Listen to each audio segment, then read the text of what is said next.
ini cuma turnamen pramusim. Iya. Akan sangat konyol ya, akan sangat Iya. konyol kalau Persib atau Persija atau kontestan Piala Presiden yang nggak ngasih izin pemainnya untuk Bela timnas. main di Piala AFF. Ya, saya sih nggak terlalu ngelihat Piala Presiden ini ada ininya ya, ada gunanya ya. Iya. Kalau saya pikir kan nggak ada gunanya Piala Presiden gitu.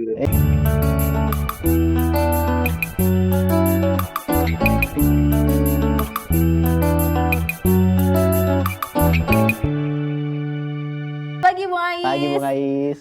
Lagi Rifan, Janti. Iya. Wah, akhirnya kita bisa ketemu Bung Ais lagi nih di Morning Iya. Zone setelah jadwal padat ya Bung Ais nih. Bung Ais nih jelang Piala AFF 2026, Coach John Hartman udah manggil 50 pemain untuk ngelakuin pemusatan latihan di Bali sesi pertama kemarin ya yang udah selesai. Ini sebenarnya apa sih strategi yang dipasang sama Coach John Hartman manggil pemain sebanyak ini 5-50 pemain Bung Ais? Iya, John Hartman kan bisa dibilang baru ya di Indonesia ya. Dia baru dipilih Januari tahun ini, artinya dia belum tahu banyak ya bagaimana kualitas pemain. Dan juga ini kan Piala AFF turnamen yang tidak masuk kalender FIFA. Artinya pemain-pemain yang bermain di Eropa seperti Kevin Dix, J.I. Jazz, Audero, Martin Paes juga yang main di Amerika, ini pasti nggak boleh main, nggak diizinkan lah oleh timnya karena tidak masuk kalender FIFA. Sehingga John Hartman perlu cari pemain lain. Nah, dalam pencarian pemain lain ini dia perlu kolam yang banyak lah ibaratnya. Pemain-pemain ini siapa-siapa saja karena kan praktis John Hartman ini baru 4 kali dia kumpulkan pemain ya. FIFA Matchday bulan Maret, kemudian juga FIFA Matchday bulan Juni kemarin. Artinya dia baru tahu pemainnya ya yang itu aja gitu loh. Untuk cari pemain-pemain yang minus pemain-pemain Eropa, tentu dia butuh pemain dengan jumlah banyak. Ini artinya dia ingin seleksi lah. Dia ingin seleksi dan lihat secara langsung bagaimana kualitas pemain-pemain yang ada di Indonesia. Mungkin dari 50 nama ini tidak semuanya juga itu pilihan John Hartman ya. Saya yakin pasti ada rekomendasi dari pelatih-pelatih asistennya mungkin atau dari pelatih-pelatih lokal atau mungkin dari direktur teknik atau dari mungkin Pak Sumarji ya. Sehingga dia terkumpullah 50 pemain ini nanti bakal diseleksi sama dia ya untuk masuk skuad akhir. Apakah itu 26 atau 23 pemain. Nah, Bung Ais, apa ini juga jadi salah satu strategi biar ada pemain-pemain timnas lain, pemain Indonesia lain mengira wah ini ada kesempatan nih dengan dipanggilnya banyak banget 50 pemain gitu. Ada nggak tuh motivasi buat pemain lokal gitu? Iya bisa karena sekaligus ini kan juga sebagai ajang seleksi ya, ajang seleksi untuk Piala Asia sebetulnya. Karena kan selain Piala AFF ini ada Piala Asia nanti tahun depan dan juga ada FIFA ASEAN Cup kan ya di bulan November tuh. Sehingga dia tentu ingin melakukan seleksi nih. Kira-kira kalau layar pertama nih dia sudah tahu nih layar pertama mungkin kipernya udah ketahuan tuh Martin Paes, Emil Audero, kemudian ada Nadeo ya. Kemudian di belakang layar pertamanya dia sudah tahu siapa, layar keduanya siapa. Nah, tapi untuk pelapis-pelapisnya ini kan belum. Sehingga dia perlu cari tahu. Mungkin kalau Rizky Ridho dia udah tahu lah kualitasnya. Jadi sebetulnya sih 50%-nya kita sudah bisa tahu lah siapa yang bakal masuk. Kalau Rizky Ridho, Nadeo itu kalau dia tidak cedera pasti masuk tuh. Betul. Rizky Ridho, Ramadan Sananta, Nadeo ya pasti masuk lah. Tapi pemain-pemain lainnya seperti Pratama Arhan kemungkinan masuk ya. Karena di antara bek kiri kita ini kalau nggak ada Kevin Verdong, nggak ada Nathan ya Arhan ya salah satu pilihan yang terbaik ya.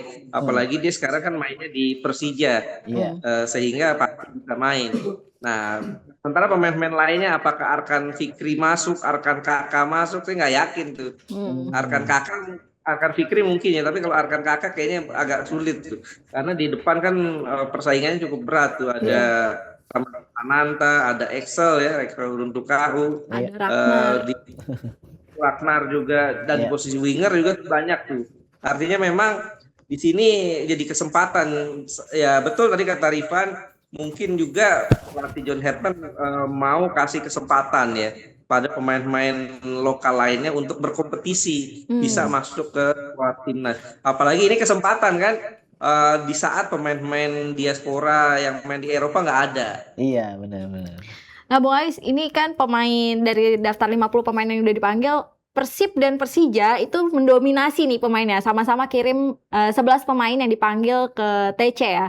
Ini membuktikan, ini jadi apa sih Bung Ais? Apakah membuktikan kalau dua klub ini tuh ya klub dengan skuad terbaik saat ini di Super League, atau ya karena memang udah banyak pemain diaspora yang berkumpul di dua tim ini nih sekarang? Ya pasti ya, kan sebelum pemanggilan juga dua tim yang berkompetisi di musim lalu ya. Bagaimana Persib bisa jadi juara, kemudian juga Persija jadi peringkat 3 ya.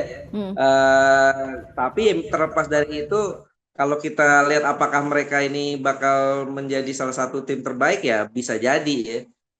Meskipun kita tidak bisa mengecilkan arti tim-tim lain seperti Persebaya, Borneo juga nanti, dan PSM mungkin, Bali United, tapi paling tidak memang dua tim ini, Persija dan Persib Bandung, menjadi pengumpul pemain-pemain timnas. Apalagi Persib sekarang juga mereka mendatangkan Sandy Walsh, Ragnar Oramangun ya, sehingga kolam pemain timnas makin banyak di situ, karena sebelumnya sudah ada Eliano, sudah ada Tom Hai. Nah ini tentu buat musim depan ini menarik ya, banyak pemain timnas yang main di sini, di kedua tim ini ya pasti persaingannya akan jadi semakin ketat. Persib juga ada nama klub Dewa United yang banyak menyumbang, ada 5 ya kalau nggak salah. Nah itu menandakan apakah Dewa United sudah mulai sejajar dengan klub-klub besar ya seperti Persib dan Persija? Ya memang Dewa United sejak mereka muncul ya. Ini 2 musim lalu kan mereka tuh peringkat 2. Iya. 2 musim lalu. Ya kan di bawah Persib tuh. Dan musim kemarin mereka memang agak goyang ya, karena ada pembelian pemain yang menurut saya nggak tepat. Dan musim ini mungkin kita belum tahu siapa pelatihnya ya. Meskipun senior ada Luis Mia, ada Patrick Kluivert, dan itu sudah diberangkatkan ya, bukan kedua nama itu. Tapi pasti Dewa United akan berbenah dan menjadi salah satu penantang juara. Jadi kalau saya pikir musim depan nih pasti akan lebih ketat nih. Bukan hanya Persib, bukan hanya Persija. Jangan lupa Rifan, masih ada Persebaya.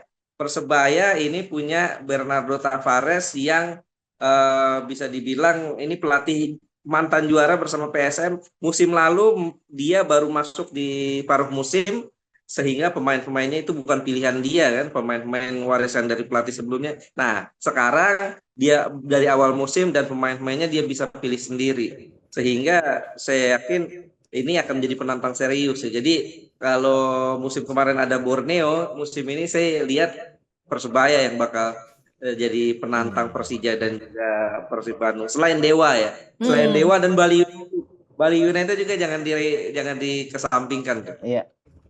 Nah, Bung Ais, kalau nanti akhirnya mengerucut nih jadi 23 atau 26 pemain, menurut Bung Ais akan ada kejutan nggak sih nama-nama pemain yang dipanggil sama John Hetman nantinya? Dari skuad yang biasanya dipanggil, siapa tahu ada nama-nama baru nih yang bisa dipanggil. Peluangnya gimana Bung Ais?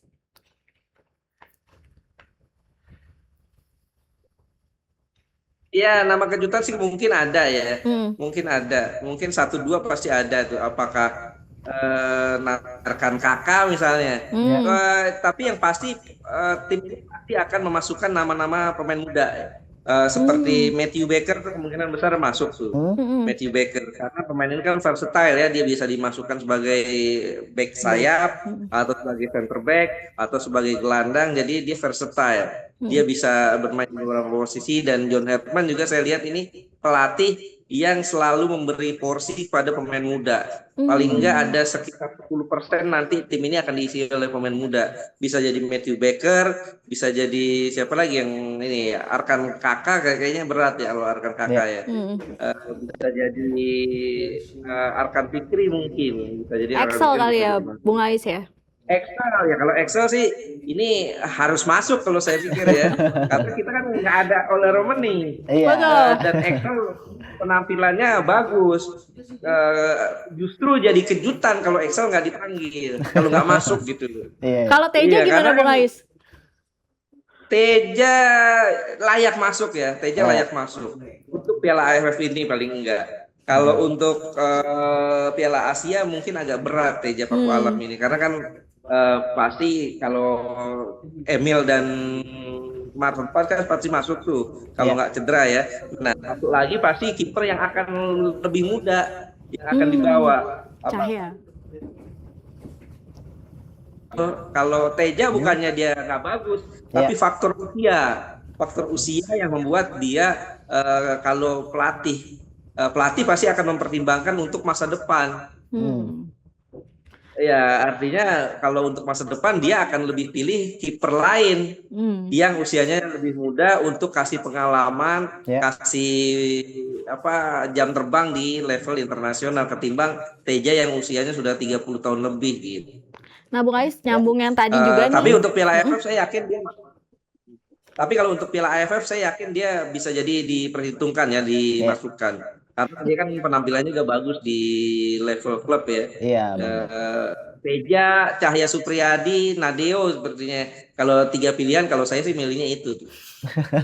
Nah, kalau nyambung yang tadi juga nih Bung Ais, kan Piala AFF barengan sama Piala Presiden nih bergulir ya. Apakah juga Persib bakal ngelepas nama-nama yang tadi nih, Teja Paku Alam dan yang lainnya? Kadang akan berlaga di yang lain dan juga klub-klub lainnya ya. Iya. Ada nggak sih peluang nih akhirnya John Herdman akan kesulitan juga nih dapat nama-nama yang dia inginkan karena bergulirnya Piala Presiden yang barengan sama Piala AFF, Bung Ais? Ya harus dong, harus. Kan Piala Presiden cuma turnamen pramusim. Akan sangat konyol ya, sangat konyol kalau Persib atau Persija atau kontestan Piala Presiden yang nggak ngasih izin pemainnya untuk main di Piala AFF. Ya, saya sih nggak terlalu ngelihat Piala Presiden ini ada ininya ya. Ada gunanya ya. Kalau saya pikir nggak ada gunanya Piala Presiden gitu. Cuman jadi ajang hura-hura aja sih. Ya saya sorry to say ya, karena ini kan turnamen pramusim yang nggak semuanya juga ikut gitu loh. Jadi ya harusnya sih ini kesempatan buat uji coba pemain aja gitu loh. Jadi akan sangat konyol kalau Persib, Persija ini nggak ngelepas pemain gara-gara Piala Presiden. Dan tapi kan ada isunya Adam Alis masih tetap di Bandung nih, Bung Ais. Nah, itu apakah salah satu Igor Tonik mempertahankan Adam Alis atau emang belum dipanggil aja ke Bali dia? Gimana Bung Ais? Ya, saya nggak tahu ya. Mungkin belum dipanggil ke Bali kali ya, atau belum dapat suratnya atau gimana. Tiketnya mungkin belum keluar kali. Kita positif keluar ya. Gitu. Atau mungkin Adam Alis masih ada kondangan kali di sana. Iya, jadi masih mungkin besok kali ya berangkat ya. Jadi berarti, kalau seandainya ditahan untuk Piala Presiden sih konyol ya. Nah, kalau berarti menurut Bung Ais Piala Presiden ini peluang Persib atau Persija juara gimana Bung Ais? Ada nggak peluang untuk juara itu? Karena kan banyak pemainnya yang dipanggil. Iya, peluang sih selalu ada ya, dan saya pikir juara atau tidak juara di Piala Presiden nggak penting gitu, nggak penting. Gitu. Buat saya sih nggak penting. Siapa yang juara di Piala Presiden itu nggak penting. Dan harusnya juga buat supporter, buat manajemen, buat pelatih, juara atau tidak juara di turnamen pramusim tuh nggak penting-penting banget gitu. Dan kita kan berkaca ke luar negeri ya, di Eropa. Apakah Real Madrid atau misalnya Manchester United ngotot gitu di turnamen pramusim? Kan enggak. Paling yang dimainin pemain-pemain muda, pemain-pemain lapis kedua. Dan jangan lupa loh, bermain ngotot di turnamen pramusim itu resikonya tinggi. Betul. Karena kenapa resikonya tinggi? Ini pemain-pemain beresiko cedera. Betul. Iya. Kenapa turnamen pramusim itu pemain beresiko cedera? Karena level fitness mereka belum kembali setelah mereka liburan panjang nih. Iya. Mereka kan aslinya otot-ototnya, level kebugarannya belum kembali ke puncaknya. Sehingga kalau mereka digeber itu potensi cederanya tinggi. Jadi biasanya harusnya ya yang kalau yang wajar-wajar gitu ya di Eropa, di klub-klub besar itu piala pramusim, turnamen pramusim ini yang dimainkan adalah pemain-pemain muda biasanya. Pemain utama pasti dimainkan ya ala kadarnya ya sekedarnya. Cuman kan kita emang agak beda ya. Klub-klub kita ini agak beda ya. Justru mereka ngotot di turnamen pramusim ya. Cuman kalau saya sih ini buat saya sih nggak terlalu penting lah itu Piala Presiden atau turnamen pramusim ini sebagai ajang pemanasan aja harusnya. Nah, Bung Ais, kalau ngelihat skuad timnas Indonesia juga saat ini meskipun nggak diperkuat pemain-pemain diaspora, ini juga masih udah mewah banget ya, apalagi karena banyak pemain yang naturalisasi yang udah bela Super League saat ini. Dengan komposisi saat ini dari 50 pemain yang nantinya mungkin akan mengerucut, ini kans juaranya timnas Indonesia di Piala AFF menurut Bung Ais gimana nih Bung Ais? Apakah semakin terbuka lebar atau masih akan kesulitan ngadepin Vietnam, Thailand dan lainnya nih? Ya sangat terbuka. Bahkan kalau setiap tahun setiap edisi kita memainkan pemain-pemain terbaik ya, yang berada di liga lokal, potensi juara kita tinggi kok. Bahkan bukan hanya tahun ini. Tahun ini kan kita memang sudah pemain-pemain diaspora kita yang tadinya ada di luar kan banyak yang gabung ke klub lokal ya. Sehingga potensi kita semakin meningkat. Iya. Tapi kalau dulu seandainya Alfred Riedel, kemudian juga Sintayong itu dikasih pemain full, kan Alfred Riedel 2016 cuma dikasih setiap tim kan cuma ngirim 2 kan, nggak boleh lebih. Iya kan? Dan itu pasti level kita akan bisa lebih kuat gitu. Bahkan bisa juara di level zaman 2016 juga kita bisa juara. Bahkan sampai final kan saat itu.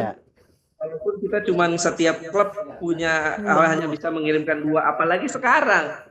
Sekarang semuanya kompetisi diliburkan dan pelatih John Herman bebas memanggil siapa saja kecuali pemain-pemain yang di Eropa ya. Sehingga saya pikir ini kesempatan sih buat Indonesia untuk bisa jadi juara. Tapi juga di sisi lain kita tidak bisa jadikan patokan juara atau tidak itu sebagai kualitas John Herman. Jangan sampai kalau gagal juara ada tagar Herman out tuh. Karena baru 4 pertandingan loh. Betul. Iya kan? Dia baru 4 pertandingan. Istilahnya dia baru ketemu sama pemain itu di 4 sesi. Bahkan 2 sesi. Karena kan FIFA Matchday bulan Maret dan FIFA Matchday bulan Juni. Ini sesi ketiga dia ketemu pemain-pemain. Jadi dia tuh sebetulnya belum tahu gambaran secara utuh ya. Sehingga kita nggak boleh berharap terlalu banyak ya. Kita berharap kasih target juara tapi kalau seandainya pun gagal, jangan lagi ada tagar-tagar Herman out lah, JH out lah atau apalah. Waktu dia untuk pimpin tim ini masih terlalu singkat lah, masih terlalu prematur lah untuk kita bisa kasih penilaian. Tapi potensi juara kita cukup tinggi dengan pemain-pemain yang dibawa ini. Nah, Bung Ais, kan tadi ngomongin soal timnas, terus juga lawannya nih Bung Ais, apakah Vietnam dan Thailand bakal masih jadi tim terkuat? Tapi kan Thailand katanya ngebawa mix pemain ya, pemain muda dan pemain senior. Sementara Vietnam dong nih yang bawa full squad. Nah, kira-kira ada mereka bakal jadi penjaga. Sampai udah dipantau Kim Sang-sik lagi ya laga-laga timnas Indonesia. Mereka bakal jadi penghalang kita buat juara atau ada negara lain yang bakal jadi kejutan gitu, Bung Ais? Yang paling berat sih tetap Vietnam ya, Vietnam. Karena Thailand mungkin udah bosen kali ya sama Piala AFF ya. Jadi dia Kasih pemain mix ya antara kolaborasi pemain muda dan pemain senior. Tapi tetap Thailand ini menjadi salah satu kekuatan juga, salah satu ancaman juga selain Vietnam. Tapi lawan atau pesaing yang paling berat ya tetap Vietnam. Vietnam ya. Mereka pasti lebih serius tuh, sangat serius bahkan menghadapi Piala AFF ini. Kim Sang-se kemarin datang kan ke Jakarta tuh mantau penampilan Indonesia di FIFA Matchday dan mereka juga kan dapat tambahan pemain-pemain naturalisasi baru tuh dari Brazil tuh nggak salah ya. Plus juga Nguyen Swanson atau Rafaelson itu udah pulih dari cedera patah kaki kan. Jadi artinya ya Vietnam ini yang jadi ganjalan buat Indonesia. Tapi untungnya kan kita ketemunya di fase grup tuh. Benar. Di kandang kita lagi ya, Bu Ais. Di kandang kita juga. Jadi kalaupun entah kita lolos sebagai juara grup atau runner up, nantinya kan kita ketemu lagi dengan mereka di semifinal kan. Ya, kemudian semifinal kita ketemunya ya Thailand lah. Ya. Jadi dua tim ini saya pikir Thailand dan Vietnam yang jadi ganjalan ya, utamanya Vietnam. Kalau Malaysia bisa lah kita, karena kan mereka kan baru aja kena sanksi kan. Pemain mereka itu yang naturalisasi nggak sah itu nggak boleh main. Pelatih juga baru ganti ya, Tan Chen Ho ya. Baru ganti juga. Nah, Bu Ais, kalau geser lagi nih dari tim Indonesia, kita ngomongin soal Persija yang di transfer pemain ini juga bergeliat kencang banget ya, dan mereka juga kedatangan 2 pelatih baru nih. Bu Ais ngeliat Super League musim depan gimana nih dengan performa Persija dan Persib yang udah datangin banyak pemain saat ini? Ya, ini kan bukti keseriusan mereka ya. Kalau saya lihat Persib sekarang targetnya bukan lagi ke Super League. Karena pemain-pemain yang direkrut ini kan levelnya udah level-level Asia tuh. Mutombo, Gabriel Mutombo itu pemain dari Thailand kan, Liga Thailand maksudnya. Dia sering main di level Asia ya, di FC Champions League 2 atau FC Champions Elite. Sehingga mungkin ya setelah mereka dapat repeat nih 3 kali juara di Liga Indonesia, mungkin sekarang yang menjadi target utama mereka adalah di Asia. Kalau kemarin mereka bisa sampai 16 besar, mungkin sekarang targetnya perempat final lah. Soalnya dengan bermain bagusnya Persib juga ngebantu ningkatin itu ya peringkat liga ya. Koefisien Indonesia ya di level Asia ya, dan juga selain ACL tuh kan ada Shopee Cup kan, ASEAN Cup ya, ASEAN Club Cup yang Persib juga main. Mereka main di 4 kompetisi nih. Ada Super League, ada ASEAN Cup ya. Kemudian ada ACL tuh, ada I-League Cup juga nanti ada tuh Piala Indonesia ya. Sehingga Persib perlu banyak pemain tuh. Dan saya yakin yang jadi target utama mereka adalah di Asia. Tapi juga kalau mereka nanti tersingkir di Asia, mereka akan fokus lagi tuh di level kompetisi lokal. Sehingga saat mereka fokus lagi ke kompetisi Indonesia, ini levelnya udah di atas tim-tim lain. Jadi kayak musim kemarin lah. Musim kemarin kan mereka awalnya agak tersendat-sendat kan, karena harus konsentrasi antara Asia dan juga Indonesia. Tapi saat sudah tersingkir di ACL 2, mereka geber kan, dan mereka bisa kejar tuh. Kayaknya bakal begitu lagi. Kalau Persija tadi, Bung Ais, gimana? Pergerakan transfernya? Kenapa? Persija pergerakan transfernya bagaimana? Persija juga jor-joran ya, tapi saya kok nggak yakin kalau Persija bisa langsung juara. Saya nggak yakin, walaupun Sintayong ya, karena Sintayong ini kan dia bilang bahwa dia akan bermain menarik, atraktif di Persija. Cuma kan permasalahannya Sintayong yang kita tahu di timnas kan dia bermain pragmatis gitu. Apakah dia akan bermain seperti yang dia janjikan, ini menarik kita tunggu sih. Tapi saya nggak terlalu yakin Persija bisa juara ya. karena Sintayong juga baru masuk dan Persib juga skuadnya juga nggak terlalu banyak berubah ya, walaupun ada pergantian pelatih dari Boyan Hodak ke asistennya ya Igor Tolit. Saya melihat masih Persib yang menjadi kandidat kuat ya, paling kuat di musim ini, dan juga ada Persebaya yang patut diperhitungkan tuh. Jadi kalaupun ada 3 tim yang kita jagokan ya 3 tim itu ya, betul. Salah satunya Persija, betul, Persebaya, dan tapi yang paling utama Persib Bandung sih. Baik Bung Ais, nggak kerasa nih udah jam 10, padahal perbincangannya masih seru banget sama Bung Ais. Oh mungkin terakhir Bung Ais nih, final Piala Dunia nih, Argentina Spanyol. Dukung mana Bung Ais prediksinya nih? Ya ini agak tricky sih ya. Kalau bicara kedisiplinan, kerapihan teknik, kerapihan strategi, Spanyol lebih baik.